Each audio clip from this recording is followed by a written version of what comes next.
Breaking news చూస్తున్నాం. మరొక air India విమానం ప్రమాదానికి గురైంది. ప్రస్తుతానికి సేఫ్ ల్యాండింగ్ అయిందని చెప్పి కోల్కతాలో ఎయిర్పోర్ట్ అధికారులు అధికారికంగా ధృవీకరించారు. కానీ అసలు ఏం జరిగింది మాత్రం తెలియాల్సి ఉంది. ఎయిర్ ఇండియా విమానం మరి శాన్ ఫ్రాన్సిస్కో నుంచి ఇటు ముంబై వరకు రావాల్సింది వయా కోల్కతా. సో శాన్ ఫ్రాన్సిస్కోలో నిన్న సుమారుగా రాత్రి సమయంలో ప్రారంభమైనటువంటి ఈ ప్లేన్ ఒక్కసారిగా కోల్కతా రీచ్ అయ్యే సమయానికి ఒక ఇంజన్ పనిచేయడం ఆగిపోయినట్టు తెలుస్తోంది. సో ఈ నేపథ్యంలో ఒక్కసారిగా ఎయిర్ ట్రాఫిక్ క్యారియర్స్కి సమాచారం అందించారు, ఎయిర్ ట్రాఫిక్ కంట్రోల్స్కి. సో అక్కడ సమాచారం ఇచ్చిన వెంటనే సేఫ్ ల్యాండింగ్ కోసం వారన్నీ ఏర్పాటు చేశారు. సేఫ్గా ల్యాండ్ అయింది. కానీ దాంట్లో ఉన్న ప్రయాణికులు సుమారుగా 4 గంటల పాటుగా దాంట్లోనే వెయిట్ చేయాల్సి వచ్చింది. యాజ్ పర్ షెడ్యూల్ అయితే అది AI 180. So air India flight 180 సుమారుగా 12:45 సమయానికి కోల్కతా ఎయిర్పోర్ట్ చేరుకుంది. సో శాన్ ఫ్రాన్సిస్కో నుంచి ఈ విమానం ముంబై వయా కోల్కతా మీదుగా రావాల్సి ఉంది. అయితే 12:45 AM కోల్కతాలో ల్యాండ్ అయింది. ఆ సమయంలో ATCకి సమాచారం అందించారు అక్కడ పైలట్స్. సో లెఫ్ట్ సైడ్ ఇంజన్లో సాంకేతిక సమస్య తలెత్తింది. దీంతో సేఫ్ ల్యాండింగ్ కావాలని చెప్పి ATC సమాచారం ఇవ్వడంతో ATC అన్ని ఏర్పాటు చేసింది. అక్కడ సేఫ్ ల్యాండింగ్ అయింది. ఆ తర్వాత వెంటనే కొన్ని ఏర్పాట్లు మరమ్మతులు చేసిన తర్వాత తిరిగి ముంబై రావాల్సి ఉండేది. కానీ సుమారుగా 4:30 గంటల సమయం పట్టింది. తిరిగి మళ్ళీ 5:30 సమయానికి మళ్ళీ అక్కడ టేక్ ఆఫ్ తీసుకుంది.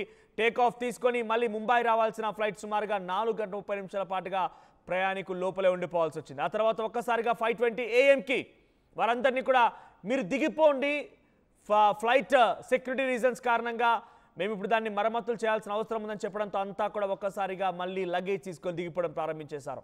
శాన్ ఫ్రాన్సిస్కో నుంచి ముంబైకి రావాల్సినటువంటి ఆ విమానం 12:45 AM కోల్కతాలో ల్యాండ్ అయింది. అయితే అక్కడ ATCకి ముందుగా సమాచారం ఇచ్చారు. లెఫ్ట్ సైడ్ ఇంజన్లో సాంకేతిక సమస్య కారణంగా దాన్ని నిలిపివేయవలసిందిగా వారు అడగడంతో ఒకసారి నిలిపేయడం జరిగింది. ఆ తర్వాత వెంటనే అక్కడ సేఫ్ ల్యాండింగ్ అయిన తర్వాత కొంత దాన్ని రిపేర్ చేసే ప్రయత్నం చేశారు. ఇంజనీర్స్ అక్కడ చేరుకున్నారు. కానీ ఏమాత్రం కూడా అది కుదరలేదు. అది సరైన పనిగా అది సఫలీకృతం కాకపోవడంతో 5:20 AM సుమారుగా 4 గంటల తర్వాత తిరిగి వారందరినీ కూడా దిగిపోండి అని చెప్పారట.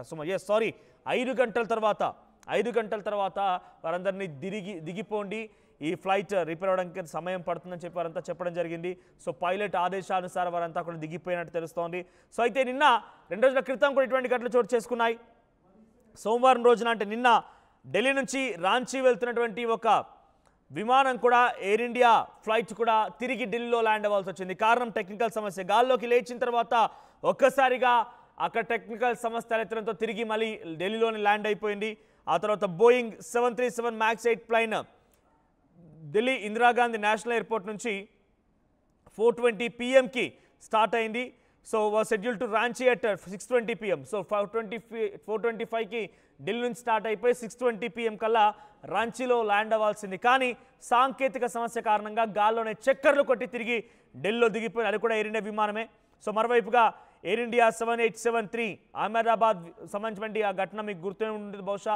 ఆ తర్వాత ఇంకొక విమానం ఎయిర్ ఇండియా 315 హాంకాంగ్ నుంచి ఢిల్లీ వైపుగా రావాల్సిన విమానం కాస్త నిన్న మరొక ఘటన కారణంగా గాల్లోనే చెక్కలు కొట్టి తిరిగి హాంకాంగ్లోనే ల్యాండ్ అయింది. అంటే ఎయిర్ ఇండియా విమాన ప్రమాదాలకు సంబంధించి పెద్ద ఎత్తున ఆందోళన కలిగిస్తోంది. ఎప్పుడు ఏం జరుగుతుందో అర్థం కాని పరిస్థితి. పెద్ద ఎత్తున వారంతా భయభ్రాంతులకు గురవుతున్నారు. సో జూన్ 12న అహ్మదాబాద్ విమాన ప్రమాదం ఏదైనా గుర్తుంటుంది. సో ఆ తర్వాత వరుసగా ఎయిర్ ఇండియా విమానాలు ఇటువంటి సాంకేతిక సమస్యల కారణంగా ఎమర్జెన్సీ ల్యాండింగ్ విషయంలో కానివ్వండి, సాంకేతిక సమస్య కారణంగా వారంతా ఒక్కసారిగా మళ్ళీ తిరిగి ప్రయాణాలు చేయడం కానివ్వండి, గాల్లోనే చక్కర్లు కొట్టడం కానివ్వండి, కాస్త భయాందోళన గురి చేస్తూ అంతా కూడా ఎయిర్ ఇండియా బోయింగ్ ఫ్లైట్ అంటేనే ముక్కున వేలేసుకుంటున్నారు. అసలు ఏంటో అర్థం కాని పరిస్థితి అంటే కూడా వారంతా భయభ్రాంతం గురవుతున్నారు. ఒకసారి ఆ స్పాట్లో విజువల్స్ చూద్దాం. ఫ్లైట్లో ఎటువంటి ఇక్కట్లు ఎదుర్కొన్నారు, అక్కడ ప్రయాణికులు ఏ రకంగా ఇబ్బంది పడ్డారు, ఆ విజువల్స్ చూద్దాం.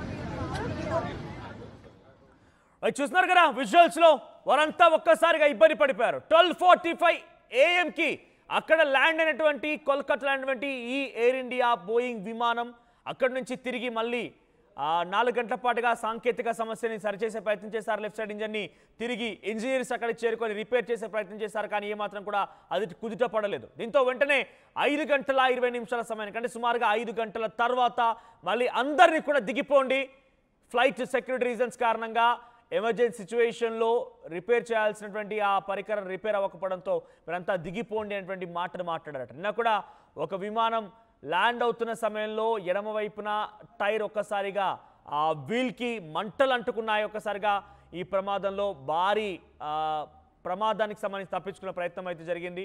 సో ఇటువంటి వరుస విమాన ప్రమాదాలు వినగానే ఒక్కసారిగా ప్రయాణికులు భయభ్రాంతులకు గురవుతున్నారు. తాజాగా ఈ ఘటన జరిగింది శాన్ ఫ్రాన్సిస్కో నుంచి కోల్కతా వచ్చిన తర్వాత ఎయిర్ ఇండియా బోయింగ్ విమానంలో ఈ యొక్క ప్రమాదం చోటు చేసుకుంది. మరిన్ని అప్డేట్స్తో మరో సిద్ధంగా ఉన్నారు మధు. సో వరుస విమాన ప్రమాదాలు ప్రజల్ని భయభ్రాంతులకు గురి చేస్తున్నాయి. సేఫెస్ట్ మోడ్ ఆఫ్ ట్రాన్స్పోర్టేషన్ కాస్త ఒకసారిగా అందరినీ డేంజర్ మోడ్ ఆఫ్ ట్రాన్స్పోర్టేషన్గా మారే రకంగా అందరినీ భయభ్రాంతులకు గురి చేస్తోంది. సో తాజాగా ఈ శాన్ ఫ్రాన్సిస్కో నుంచి కోల్కతా ల్యాండ్ అయినటువంటి ఈ విమాన ప్రమాదానికి సంబంధించి అప్డేట్స్ ఏంటి? ప్రస్తుతం ఇకనైనా అది చక్కబడిందా, మళ్ళీ ముంబైకి బయలుదేరిందా? అప్డేట్స్ ఏంటి? ఎగ్జాక్ట్లీ, అంటే ఎయిర్ ఇండియాలో నిజంగానే ప్రమాదాలు వెంటాడుతున్నాయి, వరుస ప్రమాదాలు. దీంట్లో మళ్ళీ సాంకేతిక లోపం గుర్తించడంతో శాన్ ఫ్రాన్సిస్కో నుంచి కోల్కతా మీదుగా వస్తున్నటువంటి ఈ ముంబై వస్తున్నటువంటి విమానం మళ్ళీ సాంకేతిక సమస్య గుర్తించడం ఆపివేశారు. కాస్త ప్రయాణికులకు ఇబ్బంది కలిగింది, వారు వెంటనే దించేశారు. మొన్న జరిగినటువంటి ప్రమాద ఘటనను దృష్టిలో పెట్టుకొని వెంటనే దీన్ని అలర్ట్ అయ్యారు, ఏటీసీకి సమాచారం ఇచ్చారు. కానీ ఆ పైలట్లు తర్వాత దాని సమస్యను పరిష్కరించే దిశగా అక్కడ టెక్నికల్ టీం ప్రయత్నం చేస్తా ఉంది. మొత్తం 300 మంది ప్రయాణికులు ఉన్నారు. ఇది కూడా చాలా పెద్ద విమానం ఎయిర్ ఇండియాకి సంబంధించి. కాస్త 300 మందిలో ఆందోళన కొనసాగింది. ఎందుకు, ఏమైంది, ఫ్లైట్ ఎందుకు నిలుపుదల చేశారు, టెక్నికల్ ఇష్యూ ఏంటి అనేటువంటిది. ఒకవేళ టేక్ ఆఫ్ అయిన తర్వాత సమస్య గుర్తిస్తే ఏం చేయలేనటువంటి పరిస్థితి. మొన్న జరిగినటువంటి ప్రమాదం పునరావృతం అయ్యేటువంటి అవకాశం ఉంటుంది కాబట్టి ముందుగానే గుర్తించడంతో కాస్త ఉపశమనం పొందినట్టుగా అయింది. కానీ పదే పదే ఎయిర్ ఇండియాకి సంబంధించినటువంటి విమానాల్లోనే ఎందుకు ఇలాంటి సాంకేతిక సమస్యలు తలెత్తుతున్నాయి అనేటువంటిది. గతంలో కూడా టేక్ ఆఫ్ అయిన తర్వాత ఫ్రంట్ వీలు యథావిధి స్థానానికి వెళ్ళకపోవడము, ఆ టెక్నికల్ ఇష్యూస్ రావడము, దానికోసం 2 నుంచి 3 గంటలు గాల్లోనే చక్కర్లు కొట్టినటువంటి ఘటనలు గతంలో కూడా ఉన్నాయి. సాధారణంగా టేక్ ఆఫ్ అయిన తర్వాత ఫ్లైట్ మళ్ళీ కిందికి దిగడం అనేటువంటి దానిపైనే చాలా అత్యంత కీలకం. చాలా నీట్ గా ల్యాండ్ చేయాల్సిన, చక్కగా ల్యాండ్ చేయాల్సినటువంటి పరిస్థితి. సో చిన్న సమస్యల వల్ల వాటిని ల్యాండ్ చేయనటువంటి సిచ్యువేషన్ ఏర్పడింది. మనం చూసాం, మనం ఎగురుతున్నటువంటి 750 మీటర్ల పైకి వెళ్ళిన తర్వాత ఇంకా పైకి వెళ్లకుండా ఒక్కసారిగా ఈ 2 ఇంజన్లు ఫెయిల్ కావడంతో కుప్పకూలినటువంటి సిచ్యువేషన్. మొత్తానికి ఈ సమస్య గుర్తించడంతో ప్రయాణికులు ఊపిరి పీల్చుకున్నారు, వారికి ప్రత్యామ్నాయ ఏర్పాట్లు చేస్తా ఉన్నారు. ఈ ఘటన పైన ఏవియేషన్ అధికారులు ఏం చెప్తున్నారంటే వరుస ప్రమాదాలు అన్ని కూడా ఎయిర్ ఇండియా బోయింగ్ విమానాలే. నిన్న సౌదీ ఎయిర్లైన్స్ సంబంధించిన ఒక ఫ్లైట్ కూడా ఉత్తరప్రదేశ్ లక్నోలో ల్యాండ్ అవుతున్న సమయంలో ఎడమ టైర్ నుంచి మంటలు చెలరేగా ఒక్కసారి అక్కడ చేరుకున్నటువంటి ఏటీసీ అధికారులు, ఫైర్ ఫైటర్స్ అక్కడికి చేరుకుని మంటలార్పే ప్రయత్నం చేశారు. ఈరోజు మరొక బోయింగ్ విమానం ఎయిర్ ఇండియా నిన్న హాంకాంగ్ నుంచి ఢిల్లీ వైపుగా వస్తున్నటువంటి మరొక విమానం కూడా ఇటువంటి ప్రమాదాన్ని చోటు చేసుకుంది. తిరిగి గాల్లోనే చక్కర్లు కొట్టి హాంకాంగ్ ల్యాండ్ అయింది. ఢిల్లీ నుంచి రాంచీ వైపు వెళ్లాల్సిన ఎయిర్ ఇండియా విమానం కూడా ఢిల్లీలో చక్కర్లు కొట్టి తిరిగి ఢిల్లీలో ల్యాండ్ అయిపోయింది. ఈ వరుస ఘటనలపైన ఏవియేషన్ అధికారులు ఎటువంటి హెచ్చరికలు జారీ చేస్తున్నారు? అసలు ఎటువంటి ప్రమాదాల దృష్ట్యా ఎటువంటి కఠిన చర్యలు తీసుకునే అవకాశం ఉంది? ఎటువంటి రూల్స్ అండ్ రెగ్యులేషన్స్ ని మార్చబోతున్నారు? అలర్ట్ పెంచారు. ఇప్పటికే కేంద్ర ప్రభుత్వం ఆదేశాలు ఇచ్చింది. ఎయిర్ ఇండియాకి సంబంధించినటువంటి భద్రతాపరమైనటువంటి అంశాలను ఎవరు చూస్తా ఉన్నారు, ఎవరు రివ్యూ చేస్తా ఉన్నారు, ఒకవేళ సాంకేతిక సమస్య వస్తే అది ప్రాబ్లం సాల్వ్ అనేటువంటిది ఎలా సర్టిఫై చేస్తా ఉన్నారు, తర్వాత చివరాఖరికి అనేటువంటిది తెలుసుకున్న ప్రయత్నం చేస్తా ఉన్నారు. ఈ వరుస ఘటనలు చోటు చేసుకోవడంతో ముఖ్యంగా టెక్నికల్ ఇష్యూస్, చిన్న టెక్నికల్ ఇష్యూలుగానే కనపడతాయి. కానీ మొత్తం దాదాపు 200 నుంచి 300 మంది ప్రాణాలు ప్రమాదంలో పడే అవకాశం ఉంటుంది. ఆ సమస్యను ఫైండ్ అవుట్ చేయకుండా, సాల్వ్ చేయకుండా అలాగే ముందుకు వెళ్తే. అలాంటి విషయాలపైన ఏవియేషన్ అధికారులు ఇప్పటికే అలర్ట్ చేశారు. ఎందుకంటే చాలా మంది ఈ ఫ్లైట్ లో ఈ మధ్య కాలంలో గతంలో కంటే ప్రయాణం చాలా పెద్ద ఎత్తున పెరిగిపోయింది. సమయాభావం వల్ల కావచ్చు, అర్జెంట్ గా రీచ్ కావాల్సినటువంటి సమయంలో, తర్వాత ఎయిర్ ఫెసిలిటీ ఎక్కువగా అందుబాటులోకి రావడంతో దాదాపు ప్రతి ఒక్కరు ఏరోప్లేన్ లో ప్రయాణిస్తున్నటువంటి పరిస్థితి. సో ఆ నేపథ్యంలో ఈ కనెక్టివిటీకి సంబంధించినటువంటి విషయాలలో భద్రత ఎవరైతే చూస్తా ఉన్నారో, చివరి క్షణంలో ఎయిర్ క్రాఫ్ట్ ని క్షుణ్ణంగా అనుమతిస్తున్నారు ఎవరైతే, వాటికి సంబంధించి పరిశీలించిన తర్వాత భద్రతా పరంగా ఆ అంశాలపైన దృష్టి పెడతా ఉన్నారు ఏవియేషన్ అధికారులు. ఇప్పటికే అహ్మదాబాద్ లో కూలినటువంటి ఎయిర్ ఇండియా ఫ్లైట్ కి సంబంధించిన అంశంలో భద్రతాపరమైన కారణాలు ఎక్కడ ఫెయిల్ అయ్యాయనేటువంటిది ఎంక్వైరీ చేశారు. నివేదికను తెప్పించుకునే ప్రయత్నం చేస్తున్నారు. అలాగే ఇలా టెక్నికల్ ఇష్యూస్ వచ్చినప్పుడు కూడా నివేదిక కోరుతారు ఏవియేషన్ అధికారులు. ఆ సమస్య ఎందుకు తలెత్తింది, ఎందుకు పునరావృతం అవుతా ఉంది ఇలాంటి సమస్యలు అనేటువంటిది వాళ్ళు అలర్ట్ చేస్తా ఉన్నారు. సో మొత్తానికి ఎయిర్ ఇండియా ఫ్లైట్ లోనే ఇలాంటి సమస్యలు తలెత్తడంతో ఆందోళన ఉంది. రైట్ మరు. సో ఎయిర్ ఇండియా విమానం 171 అహ్మదాబాద్ ఎయిర్పోర్ట్ నుంచి టేక్ ఆఫ్ అయినటువంటి ఆ విమానం కాస్త ఒక్కసారిగా అహ్మదాబాద్ నుంచి ఆ ఎయిర్పోర్ట్ దగ్గర నుంచి 2 కిలోమీటర్ల దూరం వరకు ప్రయాణించి సుమారుగా 30 సెకండ్లోనే పూర్తిగా కుప్పకూలిపోయింది. ఒక బిల్డింగ్కి క్రాష్ అయింది. ఆ తర్వాత సుమారుగా 274 మంది మరణించారు. ఆ తర్వాత నుంచి వరుస ప్రమాదాలు మీకు ఆర్డర్లో చెప్తూ చూడండి. ఆ తర్వాత రోజునే ఢిల్లీ నుంచి మన ముంబై నుంచి అటువైపుగా వెళ్ళవలసిన విమానాలు మొత్తం కూడా ఇరాన్ ఇజ్రాయెల్ వార్ నేపథ్యంలో గాల్లోనే చక్కర్లు కొట్టి తిరిగి మళ్ళీ ముంబైలోనే ల్యాండ్ అయ్యాయి. ఆ తర్వాత నిన్న ఢిల్లీ నుంచి రాంచీ వైపుగా వెళ్ళాల్సినటువంటి ఆ విమానం గాల్లోనే చక్కర్లు కొట్టి ఢిల్లీలో ల్యాండ్ అయింది.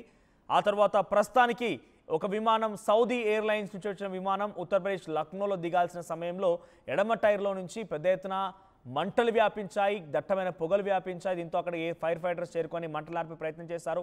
హాంకాంగ్ నుంచి ఢిల్లీ వైపుగా రావాల్సిన మరొక ఎయిర్ ఇండియా విమానం కూడా అక్కడే గాల్లో చక్కర్లు కొట్టి తిరిగి మళ్ళీ హాంకాంగ్లో ల్యాండ్ అవ్వాల్సి వచ్చింది. ఇప్పుడు తాజాగా ఎయిర్ ఇండియా విమానం శాన్ ఫ్రాన్సిస్కో నుంచి కల్కత్తా టువర్డ్స్ ముంబైగా వెళ్ళవలసినటువంటి ఈ విమానంలో సుమారుగా 300 మంది ప్రయాణికులు ప్రయాణిస్తున్నారు. రాత్రి 12:40 సమయానికి కోల్కతాకు చేరుకుంది. కోల్కతాలో సేఫ్గా ల్యాండ్ అవడం కోసం ప్రయత్నం చేస్తున్న క్రమంలో కొంతసారిగా అటువైపుగా రాగానే ఎడమవైపున ఇంజన్లో నుంచి పెద్ద ఎత్తున సాంకేతిక సమస్యలు తలెత్తి దట్టమైన పొగలు వ్యాపించాయట. అయితే వెంటనే ఏటీసీకి సమాచారం అందించారు పైలట్. ఏటీసీ సేఫ్ ల్యాండింగ్ కోసం అంతా క్లియర్ చేసింది, సేఫ్గా ల్యాండ్ అయింది. కానీ అక్కడ ఆ సమస్యని పరిష్కారం చేసేందుకు చాలా పెద్ద ఎత్తున తీవ్రంగా కృషి చేశారు. కానీ ఏమాత్రం ఆ సమస్య పరిష్కారం కాకపోవడంతో 5:20 తర్వాత సుమారుగా 5 గంటల పాటుగా ఆ ప్రయాణికులంతా విమానం లోపలే ఉండవలసి వచ్చింది. వారంతా లోపలే ఉండిపోయారు. 5 గంటల తర్వాత వారందరినీ దిగండి, ఈ సమస్య ఇప్పటితో పరిష్కారం అయ్యేలా లేదు, మీరందరికీ కూడా ఎమర్జెన్సీ సెక్యూరిటీ రీజన్స్ కారణంగా ఇక్కడ ఫ్లైట్ని దింపాల్సి వస్తుందని చెప్పి అందరినీ కూడా ఆ విమానం నుంచి దింపేశారట. ఒకసారి మళ్ళీ ఆ లోపల విజువల్స్ చూద్దాం. సో వరుస విమాన ప్రమాదాలు ఎయిర్ ఇండియాని వెంటాడుతూ ఉన్నాయి. ఎయిర్ ఇండియా పేరు చెప్తేనే అందరూ కూడా భయభ్రాంతులకు గురవుతున్నారు. ఎయిర్ ఇండియా పేరే కాదు, ఏకంగా విమాన ప్రమాదం అంటేనే పెద్ద ఎత్తున భయభ్రాంతులకు గురవుతున్నారు. ఈ మధ్యకాలంలో హెలికాప్టర్ మరియు విమాన ప్రమాదాలంటేనే సేఫెస్ట్ మోడ్ ఆఫ్ ట్రాన్స్పోర్టేషన్ నుంచి కాస్త డేంజరస్ మోడ్ ఆఫ్ ట్రాన్స్పోర్టేషన్గా మారిపోయిన పరిస్థితి. ఎప్పుడు ఏ క్షణం ఎలా గాల్లో ప్రాణాలు పోతాయో తలుచుకొని అంతా భయభ్రాంతులకు గురవుతున్నారు. అసలు విమాన ప్రమాదాలే ఇటువంటి భయభ్రాంతులకు గురి చేస్తూ ఉన్నాయి. సో వరుస విమాన ప్రమాదాల దృష్ట్యా మీ అభిప్రాయం ఏంటి కామెంట్ చేయండి. ఒకసారి మళ్ళీ విమానం లోపల ఎటువంటి సినారియో ఉంది, సుమారుగా 5 గంటల పాటుగా ప్రయాణికులు ఏ రకంగా ఇబ్బందులు పడ్డారు, ఒక్కసారిగా పైలట్ నుంచి దిగిపోమని ఆదేశాలు రాగానే వారు ఏ రకంగా దిగిపోయారు ఒకసారి మీరు ఆ విజువల్స్ చూడండి.